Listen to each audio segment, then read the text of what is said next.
আপনার দেশের প্রধানমন্ত্রী গাড়ি থেকে নামার সাথে সাথে একজন সন্ত্রাসী তাকে উদ্দেশ্য করে তার বুকে গুলি করলো। এরপর গুলিটি সরাসরি তার বুকে গিয়ে লাগলো, কিন্তু আশ্চর্যজনকভাবে তার কিছুই হলো না, কারণ তার বুকে আগে থেকে একটি বুলেট প্রুফ ভেস্ট বা জ্যাকেট পরা ছিল। যদি এই বুলেট প্রুফ জ্যাকেট না থাকতো তাহলে হয়তো বুলেটটি তার বুক ছিদ্র করে ভিতরের হাড় বা ফুসফুসে গিয়ে আঘাত করত এবং এর ফলে হয়তো তিনি মারাও যেতে পারতেন। কিন্তু প্রশ্ন হলো, এত পাতলা এবং হালকা জ্যাকেটের মতো একটি জিনিস বন্দুকের গুলির মতো এত পাওয়ারফুল জিনিসকে কিভাবে আটকাতে পারে? এই ধরনের বুলেট প্রুফ জ্যাকেটগুলোতে গুলি লাগলে আসলে ভিতরে কি ঘটে সেটাই স্টেপ বাই স্টেপ জানবো এই ভিডিওতে। প্রথমত, বুলেট কিন্তু শুধুমাত্র ছোট একটি মেটাল পিস না, এটার আসল শক্তি হলো এটার স্পিড। যেমন একটা হ্যান্ডগান থেকে ছোড়া গুলি প্রতি সেকেন্ডে কয়েকশো মিটার পর্যন্ত যেতে পারে, আর ফিজিক্সের নিয়ম অনুযায়ী স্পিড যত বাড়ে এনার্জিও তত বেশি বৃদ্ধি পায়। ঠিক যেমন একটি গাড়ি যদি ধীরে ধীরে চলতে চলতে কোথাও গিয়ে আঘাত করে তাহলে ক্ষতির পরিমাণ কম হবে, কিন্তু সেই সেম গাড়ি যদি খুব দ্রুত গতিতে গিয়ে কোথাও আঘাত করে তাহলে গাড়িটি ভেঙে চুরমার হয়ে যেতে পারে। এজন্য একটি বুলেট প্রুফ জ্যাকেটকে একই সাথে দুইটি কাজ করতে হয়। প্রথমত গুলির স্পিড কমানো এবং দ্বিতীয়ত এনার্জি বা শক্তিকে সম্পূর্ণরূপে শোষণ করে নেওয়া, যাতে করে গুলিটি শরীরে আঘাত লাগার আগেই থামানো যায়। সো এটি করার জন্য মডার্ন বুলেট প্রুফ জ্যাকেটগুলোতে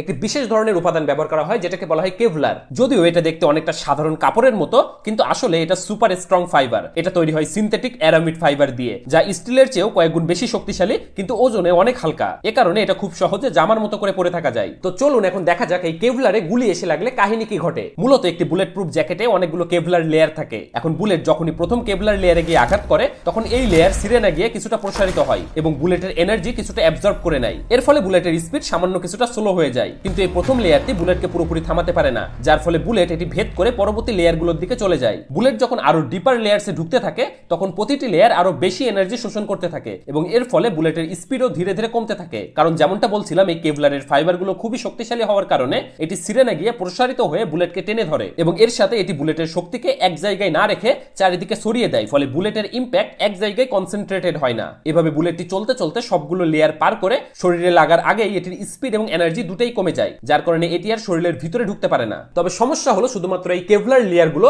হ্যান্ডগান থেকে ছোড়া গুলির ক্ষেত্রে খুব ভালোভাবে কাজ করলেও রাইফেল বা খুবই উচ্চ গতিসম্পন্ন গুলির ক্ষেত্রে কাজ করে না। এ কারণে আরো হাই লেভেল প্রোটেকশনের জন্য এই কেভলার লেয়ারগুলোর ঠিক সামনে একটি সেরামিক প্লেট ব্যবহার করা হয়। এক্ষেত্রে কাহিনী যেটা ঘটে, বুলেট সরাসরি কেভলারে ধাক্কা না দিয়ে প্রথমে সেরামিক প্লেটে ধাক্কা খায়। এর ফলে সাথে সাথে সেরামিক প্লেটটি ভেঙে যায় এবং এই ধাক্কার ফলে বুলেটের মাথাও ভেঙে যায় বা ডিফর্ম হয়ে যায় এবং সেরামিক প্লেট ভাঙার সময় প্রচুর কাইনেটিক এনার্জি অ্যাবজর্ব হয়, ফলে বুলেটের স্পিড অনেক পরিমাণে কমে যায়। যেমন স্ক্রিনে খেয়াল করুন, এখানে কোন প্লেটটি বুলেটের গতিকে সব থেকে বেশি পরিমাণে কমাতে পারবে? উত্তর হলো দ্বিতীয়টি, কারণ এখানে খেয়াল করুন বুলেটটি আঘাত করার সাথে সাথে প্রথমটির তুলনায় অনেক বেশি পরিমাণ অংশ এখানে ভেঙে যাচ্ছে। এর ফলে এই অধিক ভাঙা অংশগুলো অনেক বেশি পরিমাণে এনার্জি শোষণ করে নিচ্ছে এবং এ কারণেই বুলেটের স্পিড বা গতিও সিগনিফিক্যান্টলি কমে যাচ্ছে। তো এভাবে বুলেটের গতি কিছুটা কমার পরে সিরামিক প্লেটের ঠিক পিছনে থাকা কেভলার লেয়ার আগের মতো করে বাকি এনার্জিগুলো অ্যাবজর্ব করে বুলেটকে পুরোপুরি থামিয়ে দেয়। এখানে অনেকের মনে একটি প্রশ্ন আসতে পারে, সেটি হলো সিরামিকের প্লেট ব্যবহার না করে যদি আমরা সরাসরি খুবই শক্তিশালী একটি স্টিলের প্লেট ব্যবহার করি তাহলে তো বুলেটটি সাথে সাথেই থেমে যাওয়ার কথা। সেই ক্ষেত্রে তো আমার পিছনের কেভলার লেয়ারগুলোর আর দরকার হচ্ছে না। যে শক্তিশালী স্টিল বুলেটকে ইনস্ট্যান্ট থামিয়ে দিতে পারবে,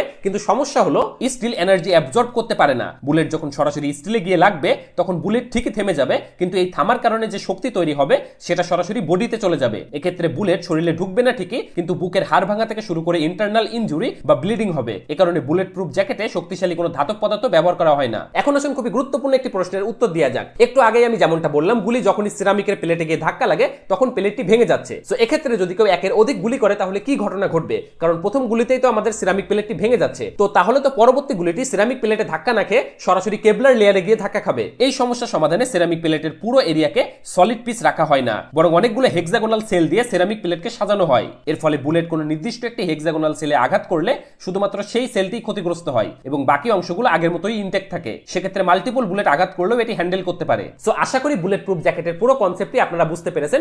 তবে শেষ করার আগে একটি প্রশ্ন করে যাই, ধরুন সিরামিক প্লেটের একই হেক্সাগোনাল সেলে যদি পরপর দুইটি গুলি এসে আঘাত করে তাহলে কি ঘটনা ঘটবে? সেই ক্ষেত্রে কি এই বুলেট প্রুফ জ্যাকেট কাজ করবে? কমেন্টে এটির উত্তর দিতে ভুলবেন না, দেখব কোন উত্তরটি সবচেয়ে বেশি লজিক্যাল হয়। আজ এ পর্যন্তই, সবাই ভালো থাকবেন, ধন্যবাদ সবাইকে। এরকম নিত্য নতুন আপডেটস পেতে আমাদেরকে সাবস্ক্রাইব বা ফলো করুন।